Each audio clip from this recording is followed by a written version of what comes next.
we cooperate with them.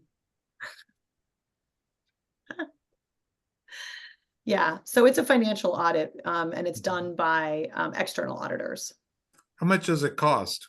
Well, that's a really important question, because there's, at least where we are, I would say that it costs about, they do the 990s for both the organization and for our foundation. So we pay in the neighborhood of like $3,500, I would say.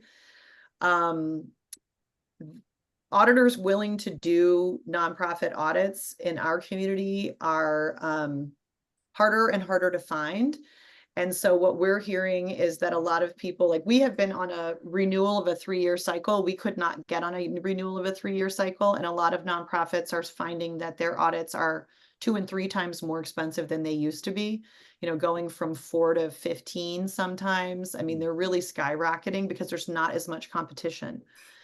There's fewer auditors that are doing nonprofit work. So we're really nervous about what that means for us in the next year. You know, I'll just be honest, my margin and my budget is like, we're $4,000 in the black. You know, we're not sitting on rolling a lot of cash into our next fiscal year. So having to manage for an audit that's even twice as much is going to be really difficult. But we're at about $1 million in our budget. So we're exploring whether or not we could do an audit every other year. But for a lot of funders, they require an audit. At least that's what our experience has been. Thank you. Mm-hmm. Okay, well, I do want to introduce our second speaker, Noreen Noonan from Florida. And we also had a new participant join us. So Michael Cohen, do you want to just introduce yourself really quick?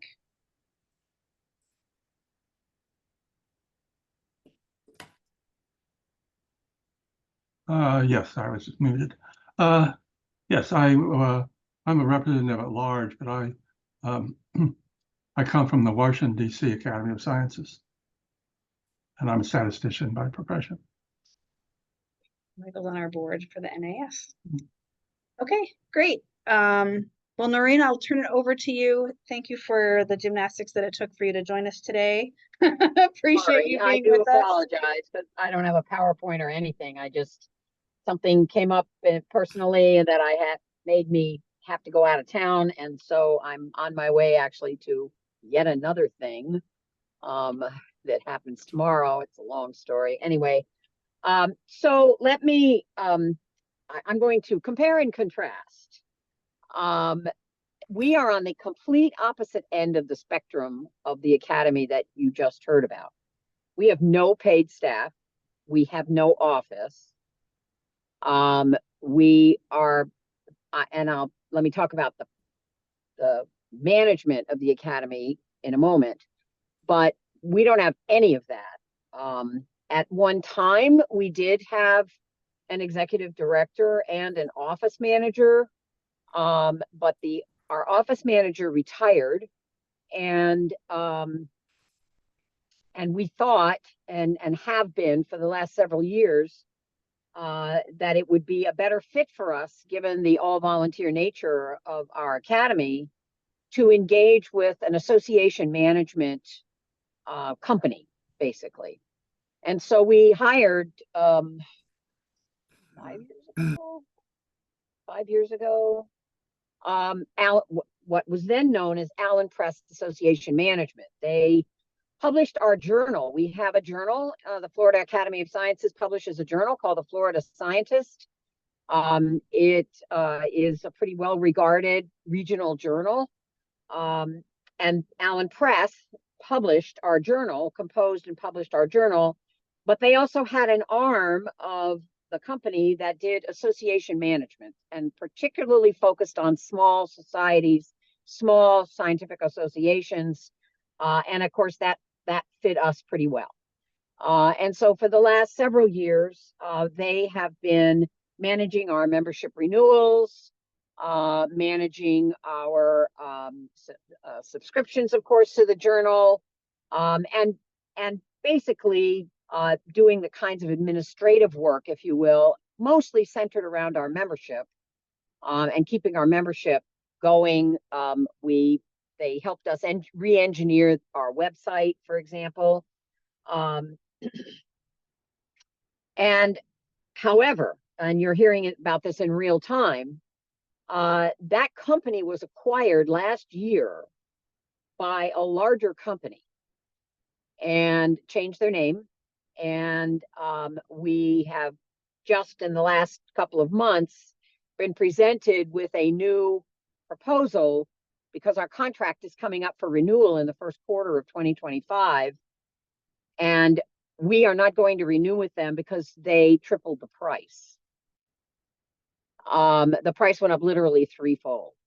And that has to do in part, I guess, with just prices go up, but they are also switching to a different kind of online platform. The platform they're currently using, don't get me into the details, is no longer going to be supported. So they have had to choose a different platform, and that platform brings with it much increased cost.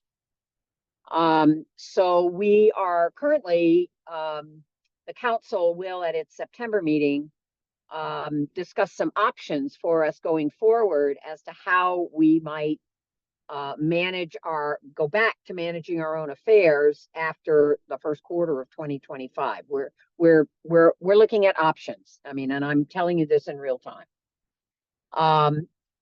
So the Florida Academy is, as I said, an all-volunteer organization. Our home administratively is the Florida Institute of Technology, which is a private university in the state of Florida. Like you heard from Wisconsin, we are a private, independent, not-for-profit in the state of Florida. We receive no state funding of any kind. However, we are blessed in that several of our members, about 10 years ago, made very significant donations upon their passing, and we have a fairly significant endowment. It's approaching $1 million. So we are able to, now that it's been rolling forward and we have to take annual distributions from that endowment, we are actually able to capitalize grant programs. We've had a grant program for predominantly undergraduate universities to support research at those institutions with faculty. We've just approved a new sabbatical travel grant program because we know that while faculty members may get approval for sabbatical and get partial pay, half pay, or full pay, depending on the time they take, a lot of times the travel budget for that sabbatical is not supported. And so we are offering faculty throughout the state of Florida the opportunity to apply for travel grants associated with their sabbatical leaves. And that program is just getting underway. We also offer for our journal, we offer support for the publication costs for authors who don't otherwise have institutional support. So they can apply for a grant essentially to pay the page charges or charges for illustrations or, you know, other kinds of things associated with publishing their work in our journal. Let's see. So I am the secretary of the council, which is our governing board. And the council consists of an executive committee, which is myself, well, the president-elect, the treasurer, the secretary, myself, and our program chair, because we also have an annual meeting every year, an annual scientific conference every year. We have one day for the senior academy and one day for our junior academy. And that's typically held sometime during the spring break period, and an institution, and we hold it during their spring break week. And by the way, we manage that annual meeting ourselves. The association management company does not manage our annual meeting because that would have been an additional cost to us. Okay, so what else can I tell? Oh, okay. So we have a CPA that prepares our Form 990, a professional CPA, because of the endowment and the fact that we are taking an annual distribution every year and we're transferring that money into our operating budget in order to support both our operations and our grant programs. The CPA actually, interestingly, recommended that because of our size and the complexity or lack thereof of our typical transactions over the course of the year, he recommended that we not do an external audit because the cost would not be in line with the benefit. So instead, what we do is we have an finance and audit committee, which is made up of Academy members. They might be on council or they might not be.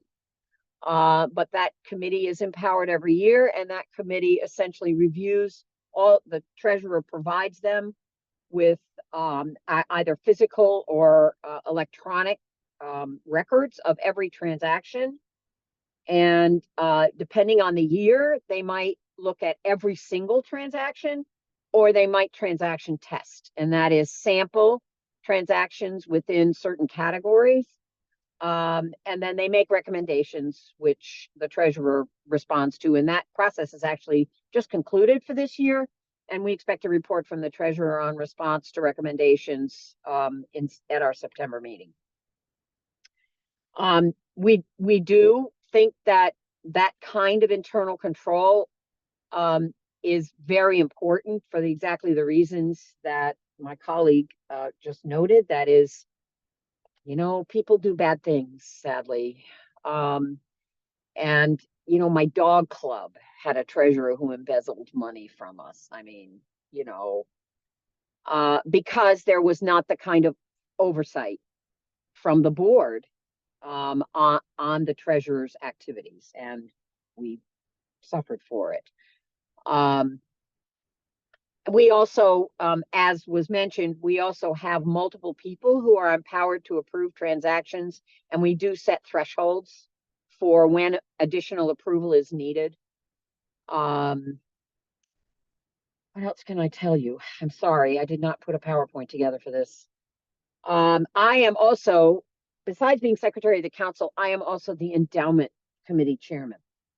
I have managed endowment funds for other not-for-profits before, and so I was well familiar. And in fact, when I took over that position, oh my God, has it been 7 years?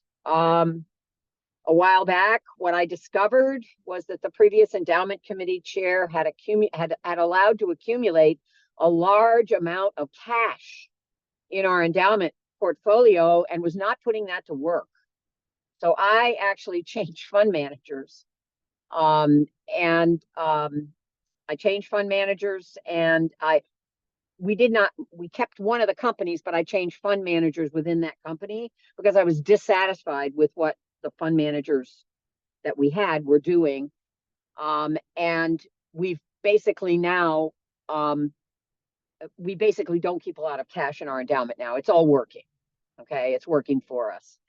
And that actually has been quite helpful because it has allowed the accounts to grow with unrealized capital gains, of course. And in taking our annual distribution, we never ever have to dip, of course, into the corpus. We're simply realizing some of the gains. But a word to the wise, if you're thinking of starting a foundation or you have people who might want to make contributions to your academy and create an endowment, make sure all your cash is working for you. That's what I discovered to my horror, that we had, 50% of the money that we had was in cash, not in securities and other kinds of things, fixed income or equities. And so the money was not working at all. And now it is. So I feel pretty good about that. Let's see what else.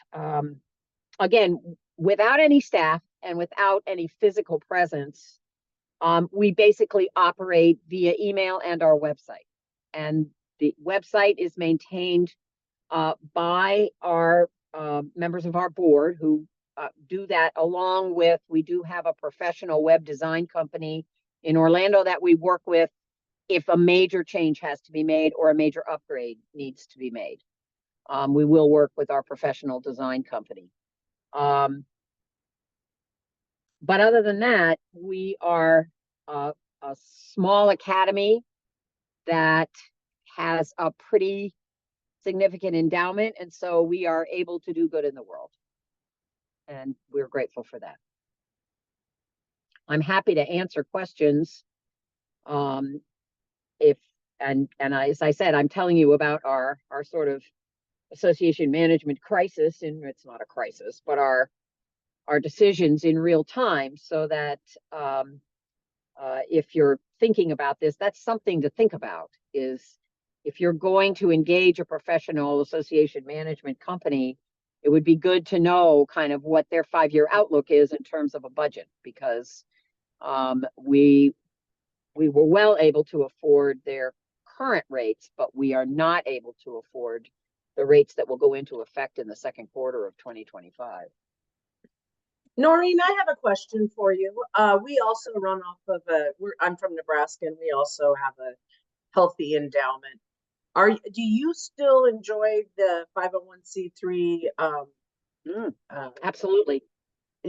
But you're a public. I'm sorry, you're not a foundation. You're a We're a public we're a 501c3 entity, and we have that designation from the IRS and from the state of Florida. Okay, The but do state you of know? Florida See, the reason I ask is in Nebraska we lost our corporation. public charity, and so we're a private foundation now, but not. We're still 501c3, but we're a private foundation because We're actually a corporation, so we're a not-for-profit corporation. We pay corporate dues to the state of Florida every year, and we operate as the Florida Academy of. We never say this on our web. It's the Florida Academy of Sciences, Inc. Okay, but we're a not-for-profit corporation, and we do have our 501c3 designation. Yes. So donations to us are fully tax deductible to the fullest extent of the, ability of the donor to realize those.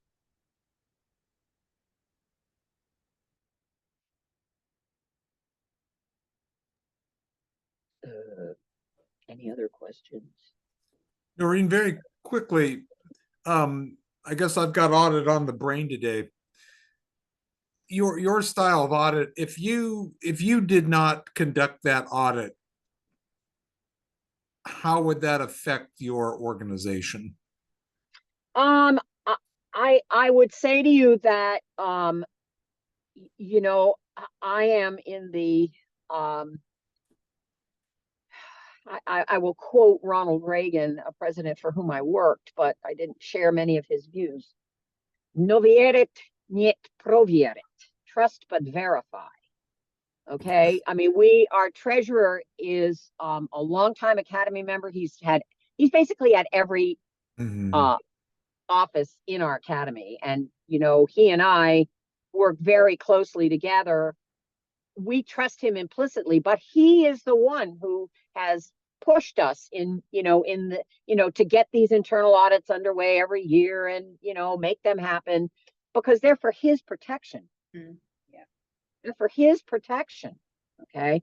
So I think we would do that no matter what. I just don't see us not doing nothing or doing nothing. I think it makes members feel a whole lot better when we can say, here's the audit committee report every year, and here's what they said, and here's the actions we're gonna, they said this, we're gonna, the treasurer will do this. Okay. Okay. Did you say, Noreen, if you have an internal controls policy that you have adopted on your board? Did you say that and I missed it? In the sense of, yes, we have a policy about expenditures and thresholds of approval. Right. So, Okay. up to a certain point, the treasurer can, write the checks or whatever Right. needs to happen. Beyond that, it requires another signatory, of which I'm one, and the president-elect and the president are the other two. Okay. And beyond that, it actually requires council approval. Okay. I'm wondering if the audit process, I've never heard of an internal, like a committee doing that. So it's an interesting solution. A lot of not-for-profits Okay. do that. That's great to know. I've just never come across that. Maybe. Yeah, I know about. I mean, I hate to, I mean, you're gonna see a theme here. Okay. I am the American Kennel Club delegate for a national parent breed club that I've been a member of for 50 years. And we've never had an external audit. We've Yeah. always had an audit committee Okay, of members who are appointed by the board, who have no relationship actually to the board. okay. And Oh, they, of members, not officers on the board, but members of the Correct. organization. Oh, I see. Correct. Okay, okay. and they basically work with the treasurer to review, Right, transactions. right. I've not been a member of that committee, so I don't know. I don't think they're reviewing every single transaction. I think they're doing transaction testing, which is Yeah. really the way most external auditors work anyway. They don't review every single transaction.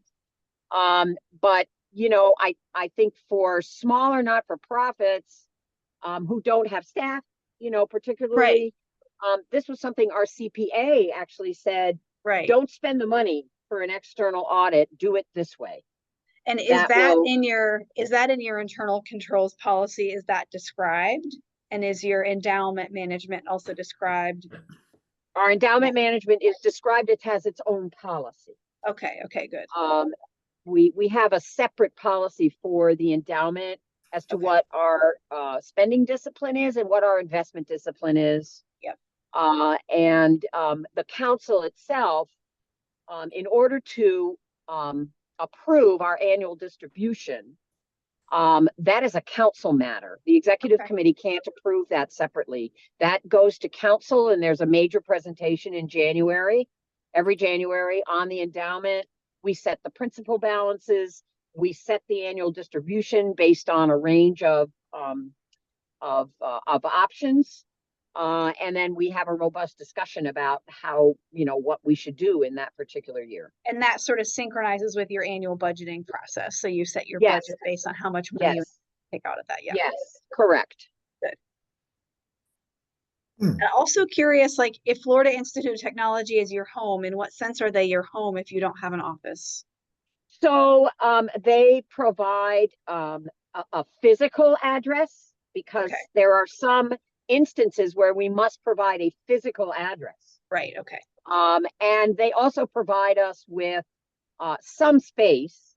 It's small, but we have things that we have to store, like all of the easels and the poster boards for our Oh, annual meeting, yes. because we have like a giant poster session, right? If I turned my And- computer around, you would see that in my office.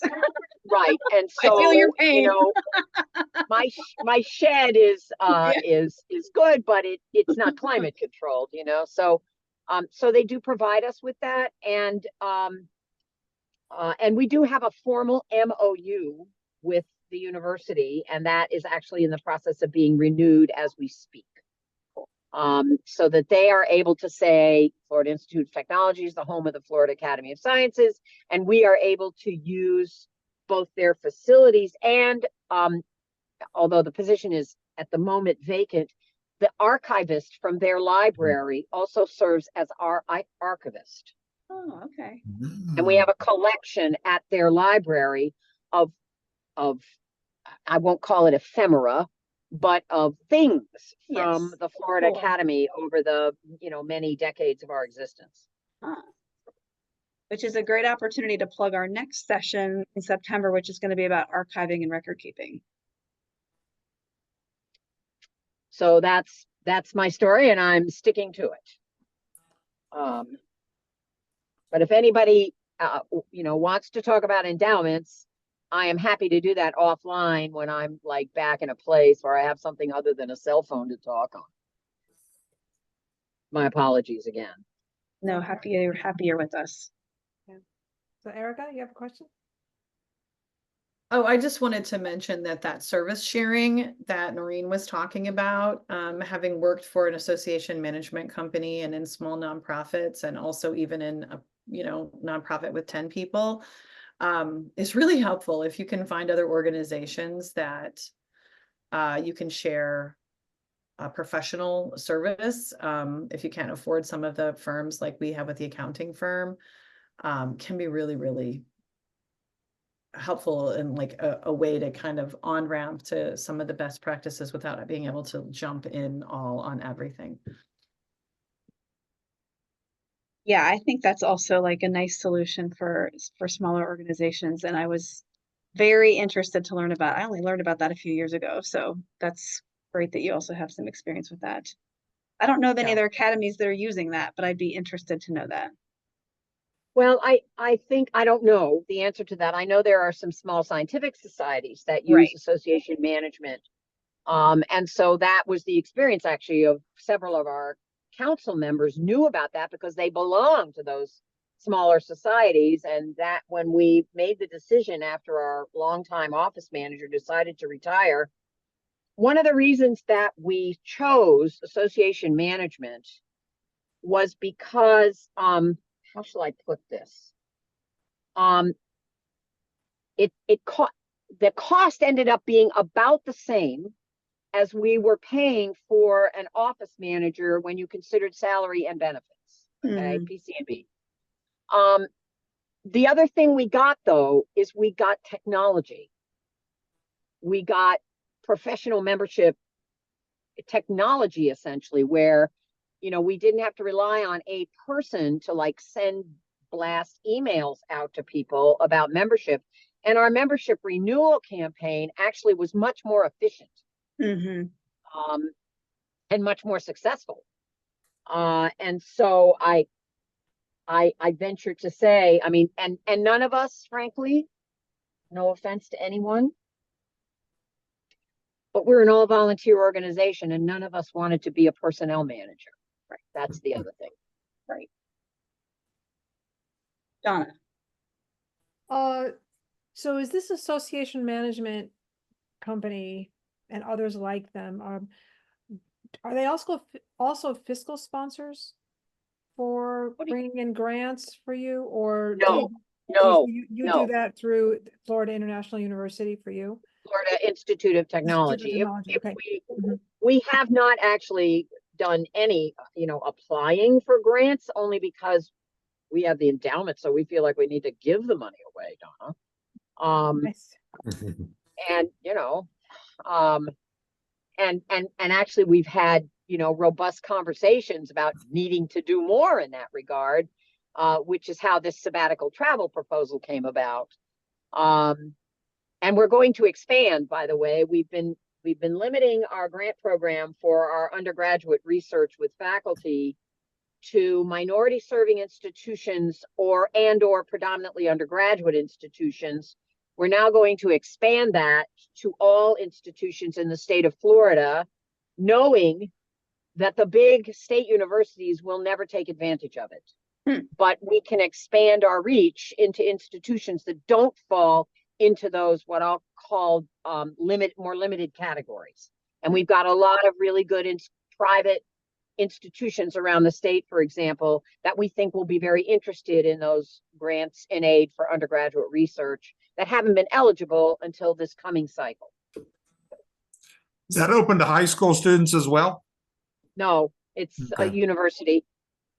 I mean, I suppose, what we're trying to do is we're trying to support smaller, less well-endowed institutions, if you will, in the state of Florida, where a few $1,000s for undergraduate research might make all the difference in the world, whereas the University of Florida or Florida State or the University of Central Florida could care less. Okay, they've got internal resources out the wazoo that vastly exceed anything we could do.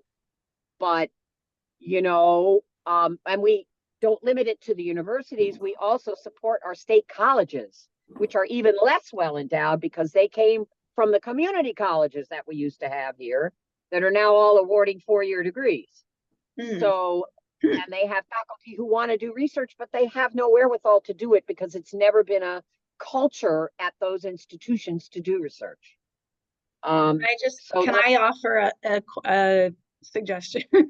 We have a very similar grant program that's funded by an endowment, and one of our R1 institutions actually does get a lot of those grants. Like, they submit a lot of successful proposals, and for some reason they still want $3,000 or $5,000 at a time. So if you do not intend to be funding your R1s, I would maybe put something in the policy or put a scoring scale or something that would still weigh more toward your you know, the smaller. Yes, and schools or that whatever. we, 'Cause actually, that we've has happened already, here. we've had a very robust discussion about that. And Oh, in great. fact, the expansion was delayed for 6 months because there was concern among some council members that that's exactly what would happen. Yeah, gotcha. And so we have, the committee that reviews those grant applications will have guidance to Okay. prioritize those institutions, that show the greatest need. It's so sticky. It's sticky, but hey, it's our money and we can spend it Yeah. as we wish. I'm glad you're doing that. That's great. Oh, and let me just say one other thing, and it's not a financial thing, it's not a management thing, but I do want to say it, and that is our academy last year was quite proactive at the urging of several of our council members in making sure that we had statements on our website in support of diversity, equity, and inclusion, in support of freedom of inquiry. And those have actually been organized now and put on aggregated on our website, so they are available. And I think while, it might not mean anything, we thought that it was incumbent upon us as the Academy of Sciences for the state. We have state, Florida Academy of Sciences in our name. We serve the state, that we needed to be very explicit about our commitment to those principles, and make sure that they were prominent on our website. And actually, if you would share, I mean, we can find them on your website, but that would be a great one to I'll put in share the them. library and point our colleagues to in other states who are looking, for something like that for their own Yeah. websites. Yeah, so their that's own something I had a organization. question about. Every, kind of institution I've been a part of has like a code of conduct right now, but our Virginia Academy of Science doesn't have one of those. I was wondering if the other academies have one and they mind sharing. When you say code of conduct, what do you mean? I mean, that's It's just a statement about diversity and inclusion and what's acceptable and not acceptable at a meeting or a council meeting or, yeah. I'll tell you who has one that's pretty robust, and that's AAAS. Ah, AAAS has a very robust code of conduct, and when you register for their annual meeting, you have to sign up to that. Yeah, and we have And- one, I'm on big experimental collaborations and each one of those has one, but I hate to reinvent the wheel and I don't want to cause a bunch of extra work for our executive board, but I think, it'd be a nice contribution if we got something like that in place. So if I could just jump in here, NAAS, our governance committee has been working on one of these, a code of conduct. And the board has approved it, and I don't know exactly where it is on our website at the moment, but we do have one, Craig. So, and that's based on inputs from a lot of other states. So happy to share it with you. Yeah, that would be Right. great. I would actually appreciate that too, since we do have an annual meeting. And I think it's important for us to make sure that our meeting participants understand what the expectation is for their conduct. We've Right. never had an incident, but one never knows, does one. Right. Yeah, we have people, when they register, they check the thing and says, I agree to your code. And actually, we had some episodes last year from people who didn't actually register and didn't, fill out the form and check the box, but who were present, at our event. And, we're saying the reason that we had code of conduct infractions is maybe because these people just didn't read the form when they registered. So I now printed like big boards that we're going to post at our event. And that's what people. AAAS does too, by the way. They have Yes, huge yes. poster boards that are up all around the event venue that basically say, this is what you need to be doing, okay? But that's a good, those are great things for our governance folder on our library, on our website. We need to collect a few more of those and point our. And our I actually would appreciate that. I think we do not have such a statement, and I would appreciate, one being in your portfolio so that I can take it to my council and have them take a look at it. Yes, we have a resources page and there's some things there. There's not a lot there, but the governance folder has not been populated yet. And so out of Okay, this whenever. series, we are finding a few things that we will put in there and we'll share that. Yeah, and I'm happy to get you those statements from our website. Perfect. Thank you. Erica, you had your hand up. Yeah, I just have a quick question. We don't have a code of conduct,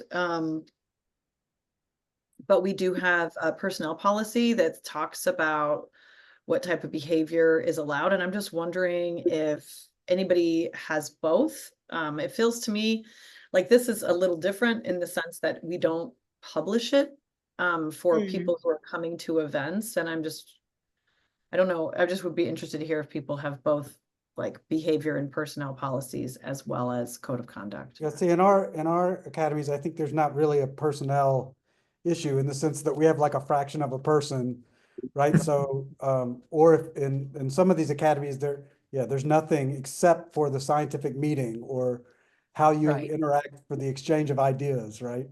And I think that's one reason it's kind of different. I think if you have a lot of employees, you probably need something more like what you just said, right? Like some employee guidelines that can be enforced if there's an issue. But Yeah, AAAS. it's probably stickier has when that, it's but yeah, most of our scientists volunteering their time and just coming right. to a meeting. Yeah. Right? Yeah. But yeah, you're right, Erica. There might be slightly different language there. Well, this is great. I'm glad to sort of, be thinking about what these items are that we can put in the library and then tell people about. So that's a great way to end this program. I was going to add one quick thing that might be, I want to see if it's interesting to folks, is to have a list of things that or links to things that are good for groups without, my daughter joined, by the way, that are good for groups without staff or with very little staff, and then a list for academies that have like 2 or more staff, and kind of bifurcating it that way, because that seems like a theme. Yeah. Yep, that would be great. Yeah, we may have some follow-up questions too for you, Erica and Noreen. No problem. And I think the other thing, let me just mention, because you have it up here, is I think that we should all be aware, if we have junior academies, that if we are gathering those junior academy members in any way, shape, or form, and we do, because we have a big meeting that they come to that's in conjunction with our meeting, it's the next day. Our meeting is always on Friday and the junior academy is always on Saturday because of course they have school. But there are, I think, some new concerns that we should all be thinking about as we gather together with potentially minor children. Mm-hmm. And for example, I mean, I'll give you, this is a crazy thing. And again, it's part of my theme, but I am an American Kennel Club delegate. I'm also a judge. And now the American Kennel Club is requiring that we take a course that they've paid for it's called Safe Children or Safe Sport or something like that. Safe sport. Yeah. That's it. That's And one we of the have to ones take we've that- looked at, Donna. We have to take that course because we potentially might have juniors in our ring. We might be judging juniors. We might be interacting with them. And, you know, I think, I hate to say this, but I think for everyone's protection, Yep. it is a good idea to be thinking about how, when we interact with our junior academies, how we want to make that as the least burdensome possible on our members, and but we want to make sure that we're also protecting ourselves. Yeah. Absolutely. Safe Sport is one of the organizations that comes up over and over again in the research. That's the one that AKC has chosen. So. Okay. And what we're finding is some of our host institutions, like academic institutions, are developing policies too about minors on their campuses. And so as we go to our campuses to host our events, we're also finding, not yet, but we're hearing it coming, that they have policies about having minors on their campuses. And so we're going to have to be subject to those.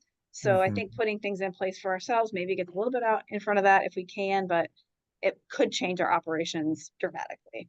Yes, and I agree with you. I think that, you know, I know for a fact that the state university that I was affiliated with, I'm an emeritus there, but they have just revised all of their policies about events on campus that involve minor children. It's And it's, and it's because of, bad things happen and hard cases make bad law. And then everybody goes scrambling around and it's just, so I just encourage us and I'm encouraging council to really get ahead of this by potentially authorizing the training for all of our council members, for our junior academy coordinator, for, any of the, any of the people that she recruits, for example, to be judges on site, that they would take this or training or whatever. Right. Can I build on that for a second? I think this is a really, really important issue. I want to commend Philip for taking the lead on it, to find some training for our board to take on this. So everyone, at least in the governing structure for NAS is more aware of it. But I also think it would be a good topic for an academy chat Mm. where we focus only on this issue for both senior academies and junior academies and have people bring their both anecdotes about what's happening in their states as well as ideas for training that they would recommend. Good idea, Yeah. Donna. That's a really good idea. Yeah. And then secondly, I have a question for Erica on something that she mentioned earlier. I was really struck by your discussion about the data collection and then the audit, the collection, and then using it. How do you do that? I mean, what kind of staff support do you have that is embedded where you are able to capture and analyze those data? Yeah, so the audit was easy because everybody just wrote down all the sites of all the parts of information they were aware of. So we did it in the first staff retreat after I came on. It was like, well, what data do we have? I do these surveys. Here's our registration data. I keep track of, we have a magazine, so just to understand what data was out there. So it was really a working meeting where people just sat and made a list and we had some columns like, Okay. how is this data kept? Oh, it's in SurveyMonkey. It's in Excel. It's in a Word document. It's in our donor database, whatever. So we knew what we were looking at. And then I think the next thing was, we had staff do it, but I will say that recently we worked with the University of Wisconsin, and we have an intern who's in the computer sciences department, and he has been able to kind of take us to the next level. So from a staff level, we just looked at the data in Excel. If you look at an Excel, there's lots of great visualizations you can pull just in Excel. And so the big thing was beginning to look at it. Just like I said before, sometimes it's just like getting started and saying, okay, well, who is engaged in our programs? Let's just look and see, where are people? How many counties do we have? What's our representation outside of Dane County versus inside of Dane County? And then as soon as you look at that, you have like 5 million more questions. Yeah. Let's look at our donors. Let's Yeah. look at our donors compared to our registrants. Where are our donors, and it's just kind of like moving through that. And I think the other thing is that we did a lot of data work. We started reporting to the board things. And then after going through the strategic planning, that was kind of like the next tier, which is to say, okay, how do we measure if we're making progress in some of these areas? Absolutely. Yeah. Absolutely. And so then looking at, all right, well, we know we want to be engaging people around the state. So we know that's an important metric. What does it mean to be trusted? Oh, it means they come back. It means they give us money. They say that they would recommend us to a friend. So then looking at those measures that we can have underneath. And what we'll be doing now is taking that, and I just met with our board president earlier today and saying, okay, well, I'm going to come to you. I'll bring her these measures and say, these are the suite of measures that we're going to report out. I have been doing it twice a year, December and June. Our fiscal year is July 1. So halfway through a fiscal year, full way through a calendar, whichever way you want to slice it. And then we'll say, all right, well, this is what we're going to report on. How do you feel about these measures? Do they look good? We're going to tell you how we're engaging people. We're going to tell you what some of these other things look like. And then some of it is, you know, since we've been talking a lot about board engagement, what is our board composition? We know we need to shift our gender balance. We've been using that data in soliciting board members for the last 2 years. We have a little more of an involved thing with the board. We have what we call an attribute matrix that I developed 2 years ago. And it's like, what you know, skills you do can they learn a bring? lot about people. Yeah. Yeah. What are we missing? What skills do people bring? Yeah, yeah. Great. Right. Thank you so much. Really Mhm. helpful. Really Yeah, helpful. for sure. Love it. Evidence-based Everyone. decision making. Yeah, imagine that. Yeah, I Um, got a dog club that could use some of that. Yeah. Either for Noreen or Erica, we've talked about the child safety training, but the flip side of that coin, do either of your board of directors do background checks for your board Yeah. members? That's a great question, because that's a place where my answer is no, we don't. And we do background checks for staff. That is a great point, because one of the things we're looking at is we look at all these, you know, other attributes like I just described, but that is like a baseline of what you would want to know from somebody from a staff perspective. And for me, it's not a deal breaker. Like, we really try to believe that just because somebody has had a mistake in their past, we just want to know that's information that we can use in our decision making. It's not necessarily a deal breaker. I mean, no, we're not going to want a treasurer who, you know, has embezzled, right? But, you know, if they have marijuana possession 30 years ago, do I think they couldn't be treasurer? No, right? Yeah. I think but it's a great question, because the answer is no, and it's something I think that we're missing. I think it would be, and I speak just candidly here. How can I say this? At least for our academy, I think board members would object pretty strongly to that. Okay. Because, you know, these are professionals. They are being engaged for their professional, like, not expertise, that's the wrong word, but for their, you know, their commitment. I mean, they support the Florida Academy of Sciences. I think that said, you know, there's always Dr. Google. And to the extent that, you know, someone proposes, for example, our nominating committee might propose a potential new council member, or an institution would join the academy and want to designate a council member. I think probably both the treasurer and I might do some due diligence on that person before we brought that name to council for approval.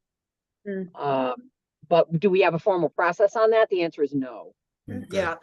I was just going to say that you can always start that as a new practice, and you don't need permission from somebody to do a background check for them. Correct. So, Well, it's available on the internet, check man. You away. know, yeah.